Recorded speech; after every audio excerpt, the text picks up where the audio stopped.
Humans have been making up games in civilizations across the world for thousands and thousands of years. Games like chess and Go have seen consistent play for centuries. Game design has changed a lot over time, but these old strategy games still share fundamental similarities with games that are made today. Go and chess are actually very different, but one thing they both share is their symmetrically balanced gameplay. Outside of who goes first, every action available is equally accessible to both players. When I tried out Halo Infinite's multiplayer last December, I did enjoy it, but giving players the same basic loadout every life got stale for me quickly. Halo still trends toward the multiplayer format that the series has always had. There's a passionate audience for it, but I don't think it's my thing anymore. My favorite part of Infinite was when they turned on Fiesta mode, spawning players with random weapons every life. It was an unpredictable mess, but encounters were more exciting, and I got to have more practice with all of the weapons in the game since most of them can only be picked up periodically on the map. Halo is a relatively symmetrical game, but many other modern games are structured very differently.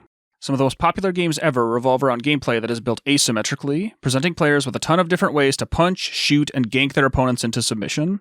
An asymmetrical game is one where the conditions for victory are different between players, or where the victory condition is the same, but the actions available to each player are different, with multiple strategies that have their own strengths and weaknesses.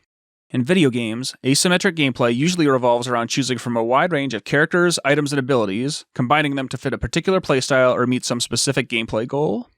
In a recent interview on the Massive Breakdown podcast, Weapons feature lead Chris Proctor laid out the vision for his team at Bungie when they set out to make a balanced and fun experience across all of the various gameplay activities within Destiny 2. Yeah, so the goal isn't necessarily perfect symmetrical balance. I think if you ever hit that state in the game, it gets really stale. What we do want, though, is for every weapon in the game to be viable. So, it's okay, for example, that not that many people use sidearms, but sidearms are actually pretty strong, and it's okay if they're niche. We don't want, sidearms to have an equal share of all primary weapon types, right? And similarly, with special weapons, we're okay with shotguns having the lion's share, because other weapons which are currently niche, if they were dominant, would be really unpleasant to play against. So we do try for balance, but we don't try for perfect balance. With its thousands of weapons, hundreds of perks, and dozens of abilities, Destiny 2 is one of the most asymmetrically designed video games ever made. In games as asymmetrical as Destiny 2, you can spend hours testing combinations of abilities and equipment before queuing up online to see if any of that theory crafting works as expected in a real match. Contemplating the shifting metagame gives me the same dopamine hit I used to chase playing trading card games since the pre-Paleolithic era of the late 1990s. The Witch Queen expansion will bring us a ton of new guns that are more customizable than ever.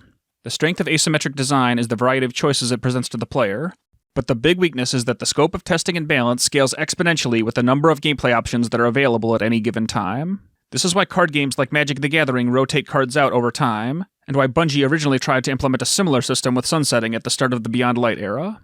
If you attempt to expand an asymmetrical game forever, you will eventually reach a plateau of unsustainability where there are so many gameplay options available that thorough testing becomes functionally impossible. With the exception of a few outliers that are getting a slight balance patch soon, the game has steadily improved over the last year. While the new expanded weapon rolls will technically add complexity to the game, the intrinsic perks we've seen so far have been pretty conservative. Drawing this new line in the sand to softly sunset old weapons is a better strategy than their first attempt at planned obsolescence, and should give the game a few more years of runway to expand. The weapons team at Bungie deserves a ton of credit for the work they put in maintaining the PvP sandbox.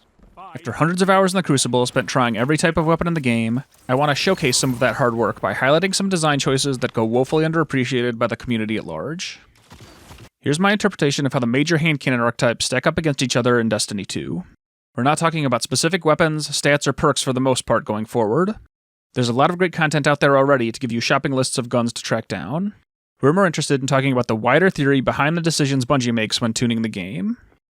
I also tried to keep things general enough to evaluate the relative power of abilities in almost any game. Most of these principles would apply to all kinds of abilities in other games where players participate in some form of real-time gameplay.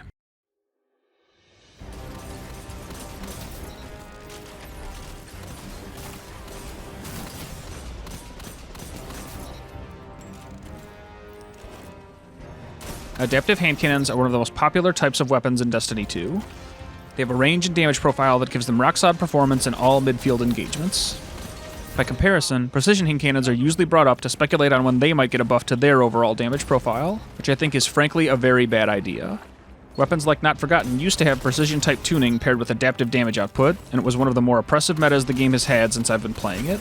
Destiny players pathologically overvalue range and damage at the expense of everything else. The delusion that makes most players think they will always hit their shots is fueled by the same toxic positivity that makes people think they've finally gotten ahead of the world of financial speculation by buying f***ing NFTs. Statistically speaking, most players are going to miss more shots than they hit, and the precision hand cannon archetype exists to offset this discrepancy. It provides players with a solid choice to trade a bit of lethality for significantly higher consistency, which can easily work out in your favor over the long term with a bit of practice. They have perfect in-air accuracy and can gain perfect hipfire accuracy if you kit them out correctly. Combined with their natively forgiving recoil, these things basically never miss when you take the time to learn their optimal engagement ranges. They also have above-average synergy with perks that increase damage, gaining a faster time to kill, a more forgiving shot distribution, or both when affected by any ability in the game that changes their damage profile. They aren't top-tier performers by any means, but they're way better now than their minimal usage would suggest. If I were making a change to hand cannons, I think precision and adaptive ranges could be a little more normalized. Adaptives can easily go toe-to-toe with more range-heavy weapons like pulse rifles in a way that precision models just can't match. In fact, if you brought down the range on adaptives slightly instead of raising the range on precisions, that would give even more room for aggressive hand cannons to stand out too. The balance between hand cannons is in pretty good shape right now, but a few small tweaks could still make the choices between them a little more interesting.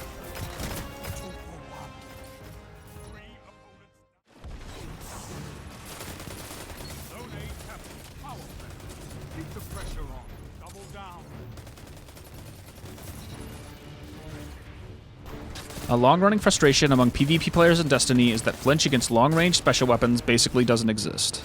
That's a gross oversimplification that is reinforced by the high level of aim assist on most weapons in the game, and a failure to acknowledge that milliseconds of difference in game states are inherent to playing a video game over the internet. There is some truth to it though, and another factor in why players feel this way also has a lot to do with which weapons they spend the majority of their time using. Hand cannons are popular because big, angry-sounding weapons are a ton of fun to shoot, but also because they do big chunks of damage with powerful syncopated shots. You can put in a lot of damage while maximizing the time you spend in cover, weaving in and out of your opponent's line of sight and popping off shots as needed. This is a pure advantage when fighting weapons that need a stream of sustained fire to take out their targets, but it's a huge disadvantage when your opponent only needs a single well-timed shot to take you out in medium to long-range engagements. There are some exceptions to this, but generally speaking, flinch in Destiny is applied to targets based on how frequently that target is struck by damage, not by how much total damage they receive. This gives hand cannons a generally below average success rate at knocking your opponent off their aim. By comparison, medium to long range primary weapons with very high rates of fire have a significantly higher chance of knocking your opponent off target. After putting in a borderline upsetting amount of time trying this stuff out, my go-to picks for facing down snipers with primary weapons at range would be rapid-fire pulse rifles, or the most range-heavy adaptive auto rifle you can find. The number of shots you can put down range with any of these is night and day compared to what most hand cannons are capable of. You're still going to get domed through gunfire sometimes, don't get me wrong, but the success rate I achieve against snipers with these fast-firing weapons is noticeable after just a few engagements. If I peek a scope with a hand cannon these days, I don't even challenge it. I back off if I can and find a different angle to push or another opponent to fight.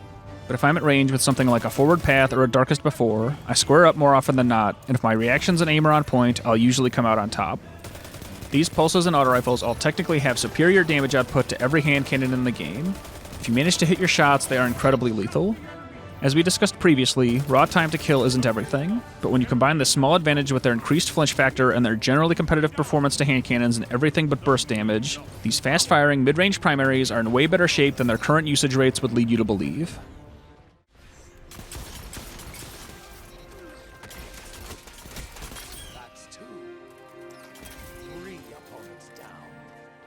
The Hawkmoon is a weapon that does get its share of respect from the Destiny community, but I still think it's underrated, both for just how good it is compared to its competition, and for how brilliantly it stands out in terms of design.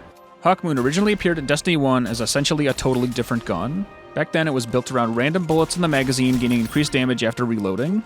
It was a cool idea, but it could be frustrating in practice, and it didn't really have a unique gameplay feel that set it apart from other hand cannons. It was just circumstantially better than them sometimes. If the original Hawkmoon was a high school graduate, the version in Destiny 2 would be teaching doctoral mathematics at the Ivy League university of its choice.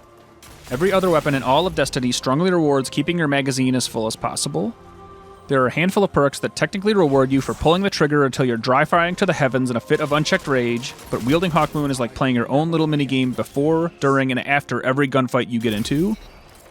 In Destiny 2, Hawkmoon increases the damage of the last bullet in your magazine for every critical hit you land without reloading.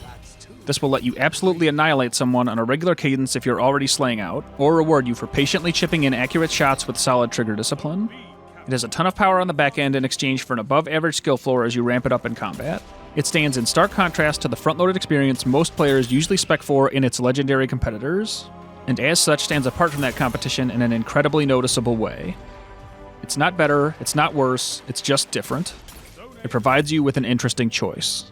It's a weapon that explicitly rewards you for keeping it drawn, taking accurate shots, and backing away from disadvantageous engagements. It can single-handedly guide you to building better habits over time, and on top of it all, it literally screams in triumph when you make a big enough bullet to smack down the next person you meet with a single well-placed shot. Hawkmoon is a quintessential example of game design that reinforces other mechanics in the game and manages to be unique, stylish, and fun all at the same time. No notes, Bungie. Keep up the good work. I'm tentatively very excited for the Witch Queen era of Destiny. Everyone at Bungie seems to be doing some of their best work, and I can't wait to see how systems like weapon crafting and enhanced perks shake up the PvP environment once people have gotten a little time to check them out. If you have thoughts about Destiny weapons you think are underrated, or about items and abilities from other games that exemplify the best of a mechanic, genre, or particular game, let me know about them in the comments. I'm sure I'll be doing other videos about Destiny and game design in the future, and suggestions for other stuff to cover are always welcome. Thank you so much for watching. Click on some of the buttons if you enjoyed the video, and I'll see you next time.